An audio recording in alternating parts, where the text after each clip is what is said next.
नमस्कार दोस्तों, आप सबका स्वागत है मेंबर्स ओनली वीडियो के अंदर। दोस्तों, पहली चीज़ तो ये कि यहाँ पर ये जो भी डिस्कशन हो रहा है वो टोटली एजुकेशन पर्पस के बेसिस के ऊपर हो रहा है। दूसरी चीज़ कि यहाँ पर जो मैं सोचता हूँ, मेरा पूरा प्लान, जो भी मेरे फर्दर अगले एक हफ्ते के प्लान होते हैं वो मैं मेंबर्स ओनली वीडियोज़ के अंदर डिस्कशन करता हूँ। मेरा क्या प्लान है, मैं क्या सोचता हूँ, मुझे कैसे कैसे देखना है मार्केट को, सब कुछ आपको मिलेगा डिटेल के अंदर। उसी चीज़ के लिए मेंबर्स ओनली वीडियो मैंने यहाँ पे बनाया है। मेंबर्स ओनली वीडियो जो होता है वो नॉर्मली लेंदी होता है, क्योंकि यहाँ पे खुल के डिस्कशन होता है मेंबर्स के साथ। और यहाँ पे मेंबर्स ओनली वीडियो के अंदर लेंदी वीडियो जरूर होगा, लेकिन आपको मिलेगा बहुत कुछ।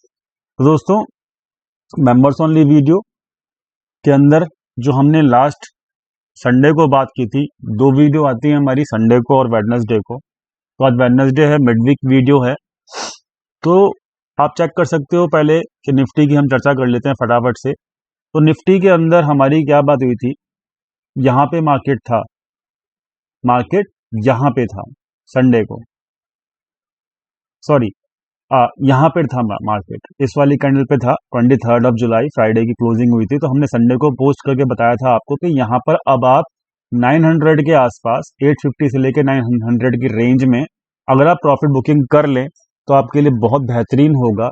क्योंकि मैंने आपको ये कहा था कि एक्सपायरी जब होगी, मंथली एक्सपायरी, यानी कि थर्सडे के लिए मैंने ये बात जो करी थी, ये संडे के दिन कही थी, और आपको ये कहा था संडे के दिन कि जो थर्सडे की एक्सपायरी होगी, यानी कि 2 से 3 दिन जो बचे हुए होंगे, उसके अंदर एक डिप आएगा, और ये डिप जो होगा वो आराम से 600 के लेवल तक आ जाएगा।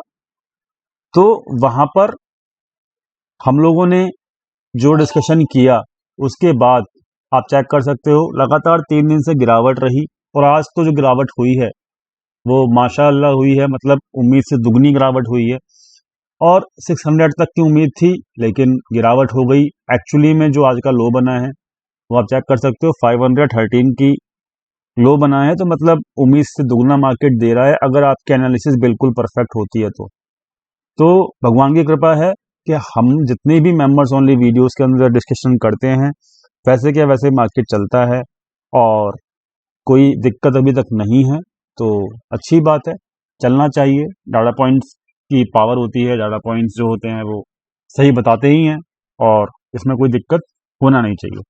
आज क्योंकि मिडवीक वीडियो है, मार्केट जो है आज के दिन, वो आप जानते ही हो मार्केट को, कि आज के दिन जो मार्केट की क्लोजिंग हुई है वो 15,700 के ऊपर हो गई है। तो अच्छी बात है, नीचे से मतलब मार्केट गिरा भी, लेकिन गिरने के बाद संभल भी गया। ये बहुत अच्छी बात है, संभल गया मार्केट। तो संभल गया है मार्केट, तो अब आगे की चर्चा करते हैं, तो क्या होता है देख लेते हैं। दोस्तों, यहाँ पे एक चीज देखिएगा, मार्केट के अंदर ना, ये वाली जो कैंडल दिख रही है आपको, इतनी बड़ी कैंडल, प्लस ये वाली जो कैंडल दिख रही है, ये दो कैंडल लगातार जो थी, यहाँ पे जून के मंथ के अंदर अच्छा खासा पैसा लगाया गया था किसी बड़े प्लेयर के द्वारा। और अगर आप नोट डाउन करेंगे, क्योंकि यहाँ पे देखिए, यहाँ से रिकवर करके मार्केट एक ही दिन के अंदर इतना रिकवर करना, अगले दिन फिर मार्केट नीचे गया, लेकिन फिर वहां से ही रिकवर करके दोबारा खड़ा हो जाना एक दिन के अंदर मार्केट का। तो दोस्तों, ये क्या दर्शाता है, ये दर्शाता है मार्केट कि मार्केट के अंदर यहाँ इस लेवल के आसपास, कौन सा लेवल है ये, 15,400 से लेके 15,500 का लेवल। तो ये लेवल जो है, एक मिनट रुकिएगा, 400 से लेके 500 का जो लेवल है, ये एक ऐसा लेवल है जहां पर ये दोनों दिन की कैंडल जो है बहुत बड़ी बड़ी बनी, मार्केट नीचे आने की कोशिश किया मार्केट ने, लेकिन यहाँ पर 400 से लेके 500 के रेंज के अंदर मतलब बाइंग चालू हो गई, और किसी ने अच्छी बाइंग किया यहाँ पे। और आप देख सकते हो कि पूरा तकरीबन जुलाई भी बीत चुका है, 1 महीने से ऊपर टाइम हो चुका है, और इस लेवल के नीचे ना क्लोजिंग नहीं मिल रही है। आज भी इस लेवल के रोज टेस्ट करने के लिए मार्केट आ गया, लेकिन आप खुद चेक कर सकते हो, इसी लेवल के आसपास आने के बाद एग्जैक्टली बाउंस किया, और बड़ा अच्छा बाउंस किया। तो मेरा कहने का मतलब क्या है कि हम, जब तक हमको 500 के नीचे क्लोजिंग नहीं मिल जाती वन डे के ऊपर, तब तक हम अपने ट्रेंड को डाउन ट्रेंड के अंदर घोषित नहीं करेंगे। नोट डाउन कर लीजिए, जब तक 15,500 के नीचे अपने को क्लोजिंग नहीं मिल जाती, हम अपने ट्रेंड को डाउन ट्रेंड में घोषित नहीं करेंगे, डिक्लेयर नहीं करेंगे। आई होप आप समझ गए होंगे, और रीजन भी मैंने आपको दे दिया है। जिस भी दिन 500 के नीचे क्लोजिंग मिलेगी, हमको बहुत चिंता करने की जरूरत हो जाएगी उस दिन, और मतलब हमको फिर संभल के प्ले करने की जरूरत हो जाएगी मार्केट के अंदर। लेकिन जब तक 500 के नीचे क्लोजिंग नहीं मिल रही है, टेंशन की बात नहीं है, मार्केट रेंज में है, होने दो रेंज में। मार्केट के अंदर बड़े प्लेयर्स, एफआईआईस लोग सेल कर रहे हैं, करने दो उनको सेल। लेकिन जितना एफआईआई सेल कर रहा है उतना ही डीआईआई बाय कर रहा है, तो यानी कि मार्केट के अंदर सपोर्ट भी है। ऐसा नहीं है कि मार्केट जो है पत्तों की ताश के पत्तों की तरह गिर जाएगा और पता भी नहीं चलेगा हमको, ऐसा कुछ भी नहीं होगा। डाटा पॉइंट्स के ऊपर मैं डेली बेसिस के ऊपर नज़र रखता हूं, कभी भी मुझे कुछ भी नज़र आएगा तो मैं आपको तुरंत बता दूंगा। कंडीशंस में आपको रेगुलरली बताता रहता हूं मेंबर्स ओनली वीडियो के अंदर। तो अभी तक मुझे डाटा पॉइंट्स के ऊपर कोई चिंता का विषय नहीं नज़र आया, चिंता का लकीर मुझे यहाँ पे मार्केट के अंदर अभी भी नज़र नहीं आ रही है। हाँ, यहाँ पर अपने को दिख साफ रहा है कि यहाँ पर डिस्ट्रीब्यूशन टाइप का चल रहा है। इन्वेस्ट डीआईआई केवल सपोर्ट कर रहे हैं, एफआईआईज यहाँ पे कुछ प्रॉफिट बुकिंग करने की कोशिश कर रहा है, लेकिन अभी भी हमारा जो पोर्टफोलियो है वो ग्रीन है, जो भी हमने आपको शेयर किया था, और अभी उस पोर्टफोलियो के बारे में चर्चा भी करेंगे हम लोग। लेकिन दोस्तों यहाँ पे आप ध्यान से समझिएगा कि अभी जब तक मार्केट 500 के नीचे क्लोज नहीं देता है, हम टेंशन नहीं लेंगे, मार्केट के ट्रेंड को डाउन ट्रेंड में डिक्लेयर नहीं करेंगे, और दिक्कत होनी नहीं चाहिए किसी को भी। जिस भी दिन मार्केट 500 के नीचे क्लोज करेगा, उसी वक्त हम सोचेंगे कि हाँ अब मार्केट बेरिश हो गया है, या फिर मार्केट अब हमारा एक मीडियम टर्म के बेसिस के ऊपर, यानी कि मैं यहाँ पे एक दिन की सिंगल बात नहीं कर रहा हूँ, मैं बात कर रहा हूँ एक मीडियम टर्म से लेके, मतलब एक मीडियम टर्म ट्रेंड की बात कर रहा हूँ। मीडियम ट्रेंड की अगर मैं बात कर रहा हूँ तो यहाँ पर मुझे 500 लेवल के ऊपर अच्छा खासा सपोर्ट नजर आ रहा है, वहाँ पे बाइंग जो है वो चल रही है। जैसे ही मार्केट वहाँ आता है वहाँ पे बाइंग चालू हो जाती है, तो मतलब अच्छी बात है, वहाँ पे बाइंग है। डेफिनेटली 16,000 के आसपास सेलिंग भी है, लेकिन अभी हम कुछ नहीं कर सकते जब तक हमको 15,500 के नीचे जब तक क्लोजिंग नहीं मिलेगी, अपने को टेंशन वाली बात नहीं है। अब हम बाकी के 2 दिन की बात कर लेते हैं। एक तो मैंने आपको बता दिया कि डिक्लेयर कैसे करेंगे हम डाउन ट्रेंड को, ठीक है। अब हम बात कर लेते हैं कि अब अगले 2 दिन जो बचे हैं उसके अंदर क्या हो सकता है। मार्केट देखिए यहाँ पर जब आया 500, 550, 50 के आसपास, तो लाइव मार्केट में मैंने आपको बता दिया था कि मार्केट जो है अब इसके नीचे नहीं जाएगा, शॉर्ट नहीं करना। और वहां पे हमने अपनी कॉल राइटिंग की पोजीशंस, पुट बाइंग की पोजीशन सब क्लोज कर दी थी, बेरिश पोजीशन सब क्लोज कर दी थी, और हमने अपनी पुट सेलिंग की पोजीशंस होल्ड करके रखी थी। दोस्तों यहाँ पे अब मार्केट जब इस लेवल के आसपास आया था 550 के आसपास, तो मार्केट ओवरसोल्ड था। वहां से मार्केट ने बाउंस किया, क्योंकि ओवरसोल्ड में मार्केट बाउंस करता ही करता है। तो डेफिनेटली यहाँ पे मार्केट के अंदर अब डाउन ट्रेंड जो है मुझे अगले 2 दिन के अंदर नहीं दिख रहा है। मैं आपको यहाँ पे क्लियर बता रहा हूँ, मुझे पर्सनली डाउन ट्रेंड नहीं दिख रहा है। मुझे मार्केट अब अगले 2 दिन के अंदर कम से कम 850 या 800, 850 तक जाता हुआ नजर आता है।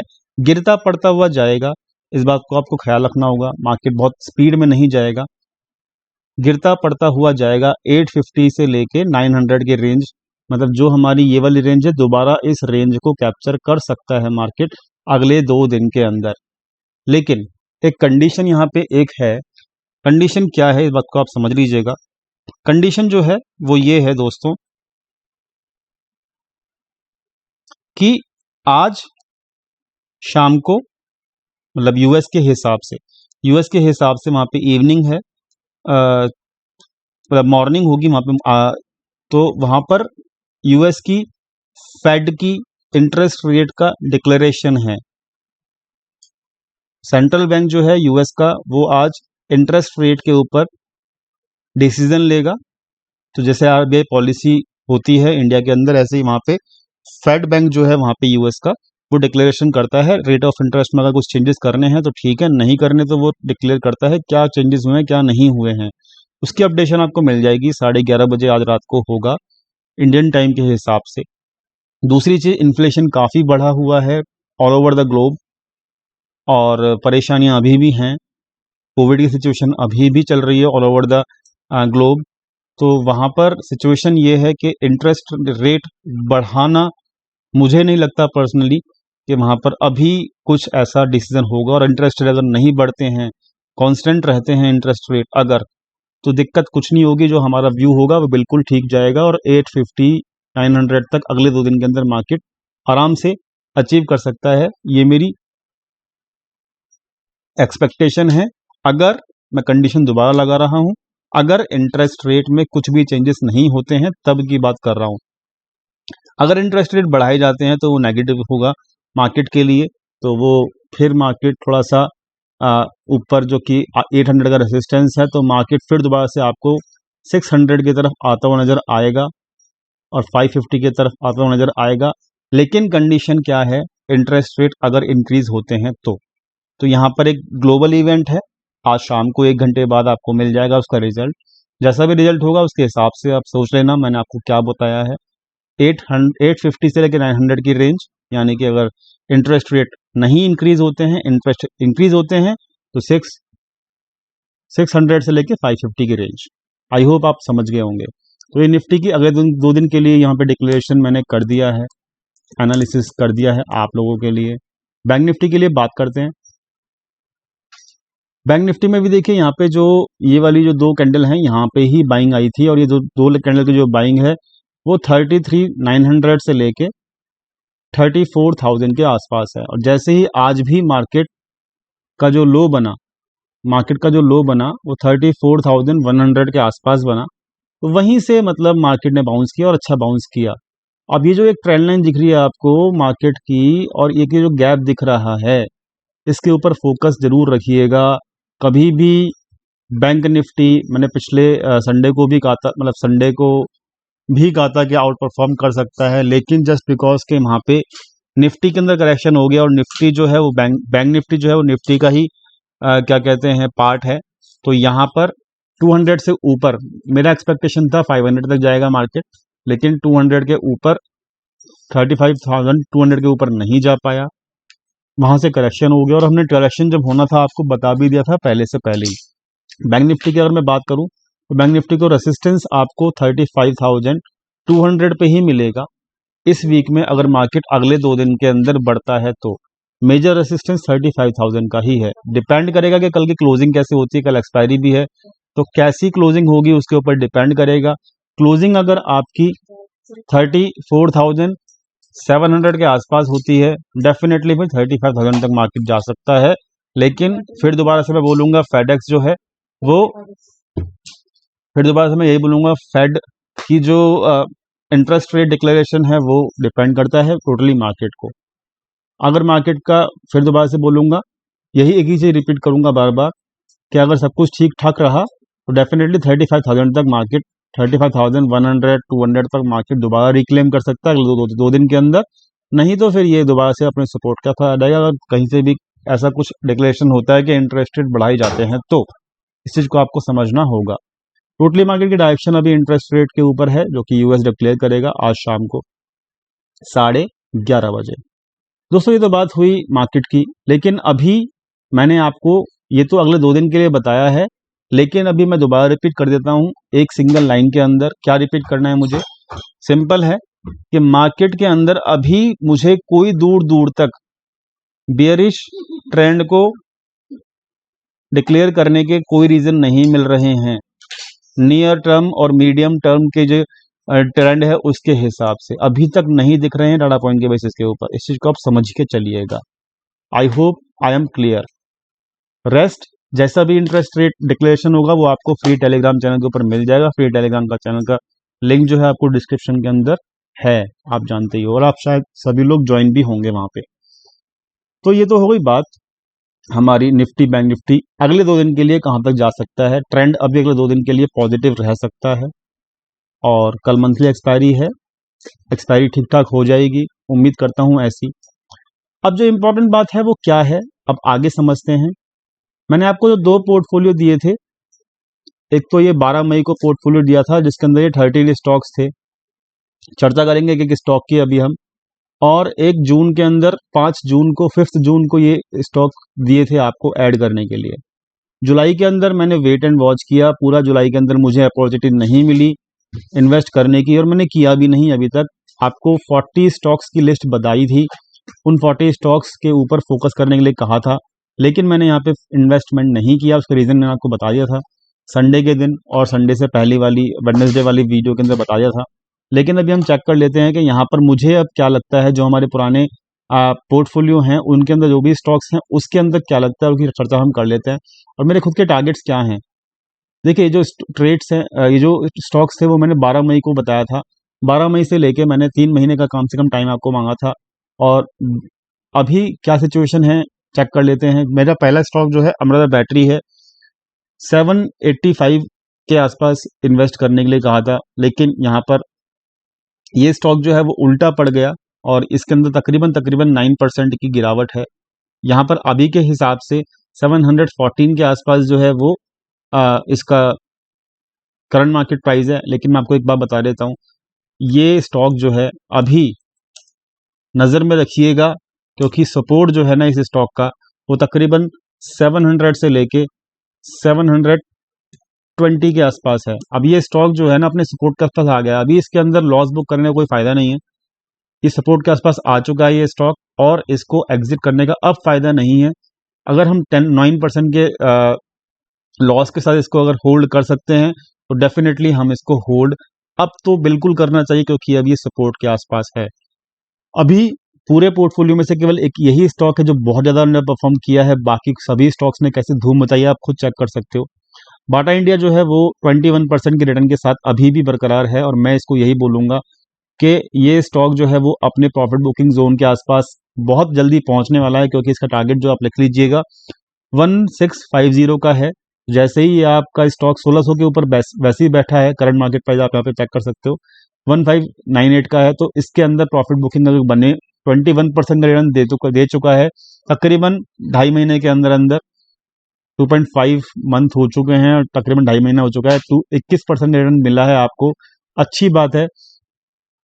अच्छा, मैं एक चीज़ और मैं आपको नोट डाउन करके बताता हूँ कि अब ऑटो सेक्टर के ऊपर नज़र रखिएगा। ऑटो सेक्टर और ऑटो सेक्टर से जुड़े हुए जितने भी सेक्टर हैं, जैसे कि बैटरीज का सेक्टर, जैसे कि एक्साइड बैटरी हो गया, है ना, अमृता बैटरी हो गया, तो ऑटो सेक्टर के जो भी स्टॉक्स हैं और ऑटो सेक्टर से जुड़े हुए जो भी सेक्टर हैं उनके ऊपर फोकस रखिएगा, क्योंकि अब यहाँ पर क्या है ना, ऑटो सेक्टर जो है बिल्कुल अपने सपोर्ट के आसपास आ चुका है। तो मुझे काफ़ी कमेंट मिल रहे थे कि हम क्या करें एस्कॉर्ट के साथ, और जो हीरो मोटोकॉर्प है उसके साथ क्या करें, हम अपने स्टॉक्स को होल्ड करें, क्या करें। मैं आपको बताना चाहता हूँ कि यहाँ पर अब बहुत जल्द ही 1 या 2 दिन के अंदर अंदर ही यहाँ पर ऑटो सेक्टर के अंदर रिवाइवल आने वाला है। ऑटो सेक्टर के जितने भी स्टॉक्स हमने होल्ड किए हुए हैं पर्सनली, उनको मैं पर्सनली होल्ड कर रहा हूँ, क्योंकि मैं जानता हूँ ऑटो सेक्टर जो है अभी बिल्कुल सपोर्ट के आसपास आ चुका है। यहाँ पर अब मुझे पैनिक करने की ज़रूरत नहीं है। तो यहाँ पर एस्कॉर्ट जो है वो ऑटो सेक्टर का ही पार्ट है। अभी भी ये अभी मतलब कॉस्ट टू कॉस्ट ही है, 1% के प्रॉफिट में ही है, तो मैं इसको अभी होल्ड करूँगा। ज़बरदस्त तरीके से हमको जो रिटर्न मिला है वो मनप्पुरम ने किया है, मतलब हमारा 50% रिटर्न दे चुका है, जहाँ से हमने आपको बाय के लिए बोला था। 209 का इसका वो है करंट मार्केट प्राइस, और जो इसका टारगेट मेरा खुद का है वो तकरीबन मेरा 250 का अभी मैं इसको टारगेट बढ़ा रहा हूँ अपना। और ये ऐसा स्टॉक है जो अभी तो इसकी पार्टी चालू हुई है, ध्यान से समझिएगा। मनप्पुरम फाइनेंस की पार्टी अभी तो चालू हुई है, ये 250 को क्रॉस करके ये 270 तक के भी टारगेट आपको दिखा सकता है, इसको मैं होल्ड कर रहा हूँ। बाटा इंडिया का टारगेट मैं आपको बता चुका हूँ। मारुति ऑटो सेक्टर का पार्ट है, होल्ड करूंगा अभी भी, वैसे भी 15% के, जहां से हमने बाई किया था 15% के प्रॉफिट में बैठे हैं हम लोग। मैकडॉवेल जो है वो अभी 25% रिटर्न लेके बैठा हुआ है, 750 का मेरा इसका टारगेट है, होल्ड करूंगा। बड़ा अच्छा स्टॉक है ये, जबरदस्त तरीके से हमको रिटर्न दे रहा है, आप खुद चेक कर सकते हो। एक्साइड बैटरीज का सेक्शन का पार्ट है, ऑटो सेक्टर से जुड़ा हुआ पार्ट है, डेफिनेटली इसको मैं होल्ड करूंगा। अभी भी 5% के रिटर्न के साथ है ये, 5% इसके अंदर रिटर्न मिल रहे हैं अपने को। हीरो मोटोकॉर्प होल्ड करूंगा क्योंकि ऑटो सेक्टर का पार्ट है, होल्ड करूंगा मैं ऑटो सेक्टर के जितने भी स्टॉक्स मेरे पोर्टफोलियो में होंगे। मीडिया जबरदस्त 10% के साथ साथ हमको अभी फायदा दे रहा है ये, तो 10% अभी मैं इसको होल्ड कर रहा हूँ। मेरा मीडिया जी एंटरटेनमेंट के अंदर मेरा 250 का टारगेट है, होल्ड करूंगा।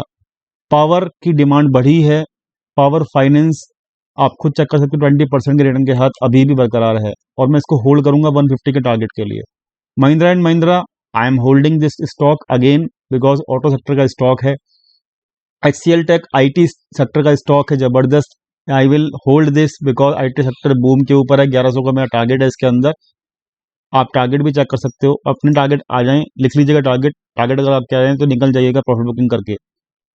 HCL टेक होल्ड कर रहा हूँ, 7% का रिटर्न मिल रहा है। सबसे जबरदस्त मुझे मिला फायदा अभी तक DLF के अंदर, तो DLF तो आप ये समझ लीजिए अभी तो 332 है, और इसके अंदर भी ऐसा है कि अभी पार्टी जो है शुरू ही हुई है, तो इसके अंदर मेरा 400 से ऊपर का भी एक्सपेक्टेशन है, 450 430 तक की एक्सपेक्टेशन है।